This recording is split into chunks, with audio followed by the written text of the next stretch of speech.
He was just withdrawing $20 when three armed men burst through the bank doors. They forced everyone to the floor, including the quiet old man in the corner.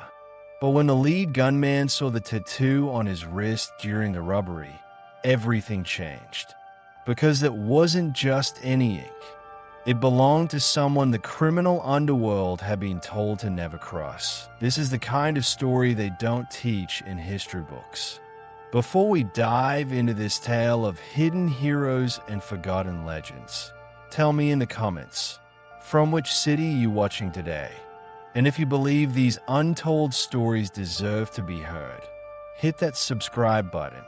These are the stories that matter, the ones that remind us that heroes walk among us every single day, invisible until someone finally sees them. First National Bank on Maple Street was the kind of small-town institution that had survived 3 recessions and countless changes in ownership.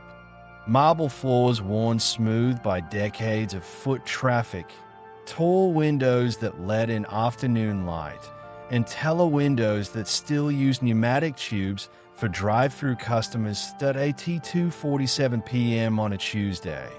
The bank held its usual quiet afternoon rhythm. Mrs. Henderson was depositing her Social Security check. Tom Bradley, the hardware store owner, was making change for his register.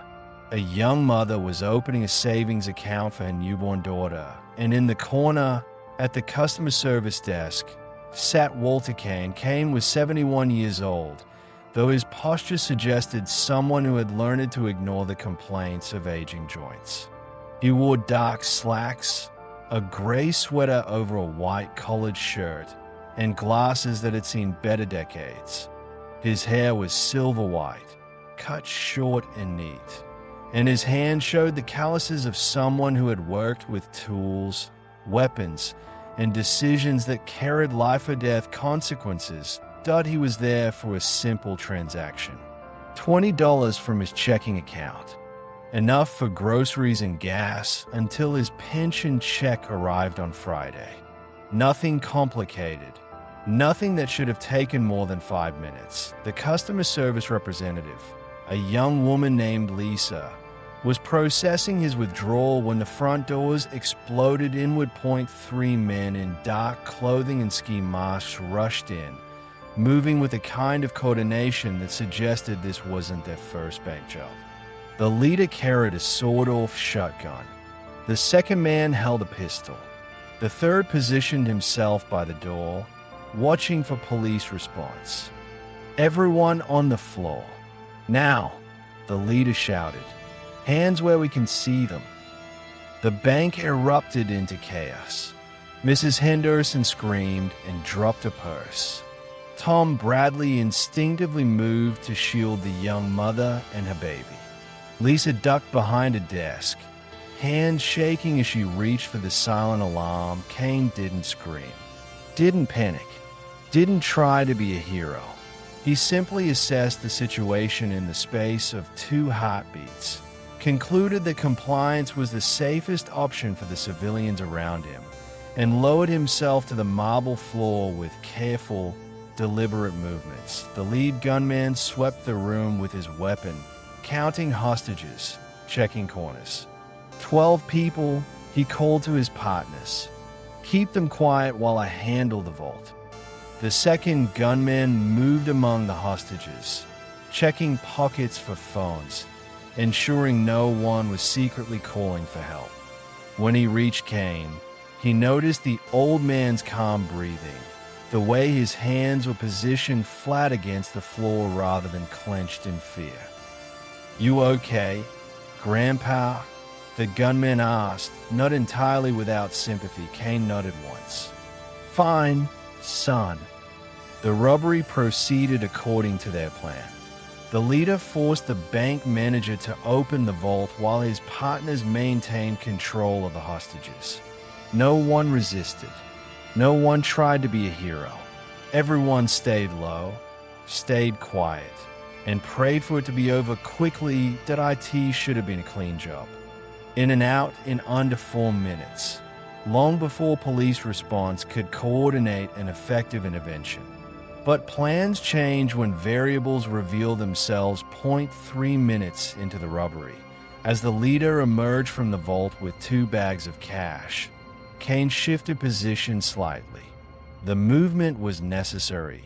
His left knee, damaged in a helicopter crash in 1972, had locked up against the cold marble floor. As he adjusted his weight, his sweater sleeve rolled up, revealing his form. The second gunman, still watching the hostages, glanced down and froze.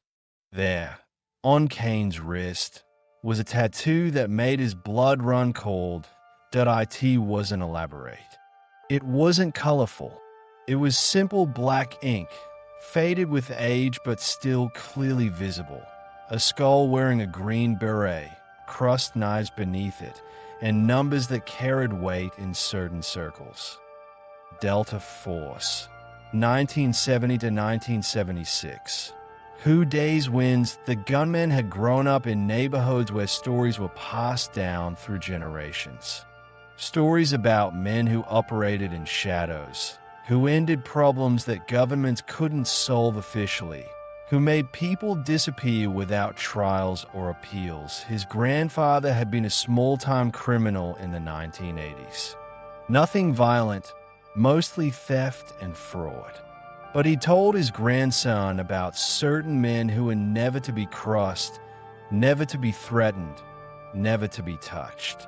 Men whose tattoos carried warnings that transcended law enforcement.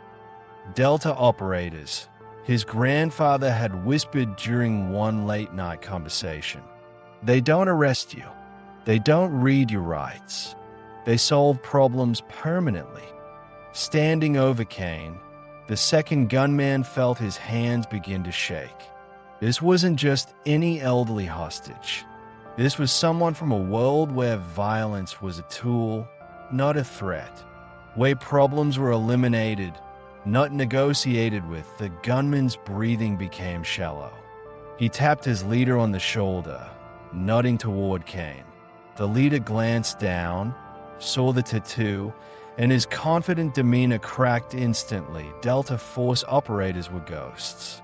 Even retired, even decades later, they maintained connections to a network that operated outside normal channels. Threatening one was like threatening all of them. And the consequences weren't legal. They were final. The leader's mind raced. They'd researched this bank for weeks, studied the staff, the security, the police response times. But they hadn't planned for this. Hadn't considered the possibility that one of the hostages might be connected to operations that existed beyond civilian law enforcement. Kane remained motionless on the floor, watching the internal crisis unfold among his captors. He could see the recognition in their eyes, the fear creeping into their movements. He'd encountered criminal fear before, during operations that required interaction with hostile forces who understood the difference between soldiers and operators. The lead gunman made a decision that surprised everyone, including his own team. "Everyone up," he said quietly, slowly. The hostages began to rise, confused by the sudden change in tone. The gunman's voice had lost its aggressive edge, replaced by something that sounded almost like respect. "Sir," the leader said, addressing Kane directly, "we are going to leave now. No one gets hurt. No problems." Kane stood slowly, his knee protesting the movement. He looked the gunman in the eye and spoke for the first time since the robbery began. "Smart choice," he said quietly. The 3 men backed toward the door, weapons still drawn but no longer aimed at hostages. They moved like people who had suddenly remembered an appointment they couldn't miss. Somewhere they needed to be that was far away from this bank and this old man with the faded tattoo. As they reached the exit, the leader paused. "Sir," he said, voice carrying a tone of deference that none of the hostages understood. "Our apologies for the inconvenience."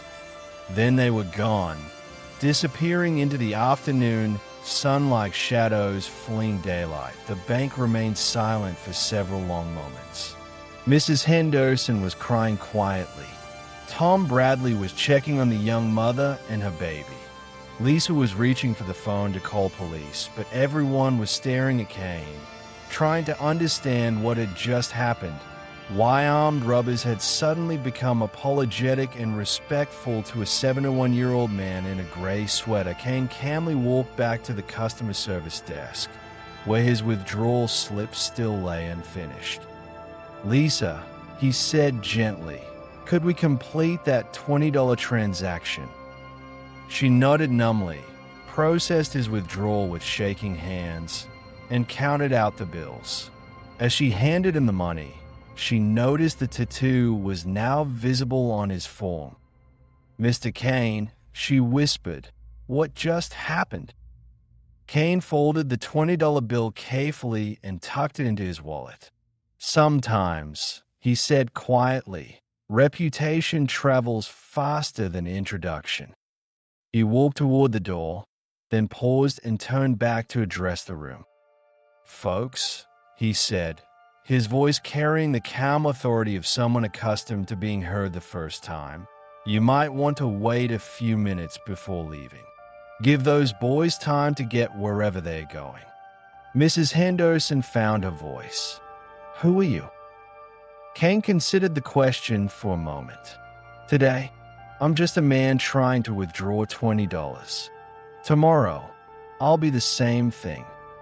He walked out into the afternoon sun, leaving behind a bank full of people who would spend the rest of their lives wondering what they had just witnessed. Police arrived 8 minutes later, followed by FBI agents, followed by federal marshals who asked very specific questions about the elderly man who had been present during the robbery. But by then, Walter Kane was home, sitting on his porch with a cup of coffee, reading the newspaper like any other Tuesday afternoon. The three robbers were never caught. Their car was found abandoned 50 miles away, but they had vanished completely. Some said they'd fled the state. Others suggested they'd left the country. What no one mentioned, because no one needed to, was that reputation sometimes carries consequences that transcend law enforcement. That certain tattoos serve as warnings that smart criminals learn to respect. Kane never spoke about the incident. When neighbors asked, he simply said the bank had been closed when he arrived. When reporters called, he didn't answer the phone. But word spread anyway, the way word always spreads in small towns where nothing stays secret for long. What about the old man who had ended a bank robbery without saying a word, without throwing a punch, without doing anything except being who he was? Delta Force doesn't advertise its members, doesn't confirm operations, doesn't acknowledge the men who serve in units that don't officially exist.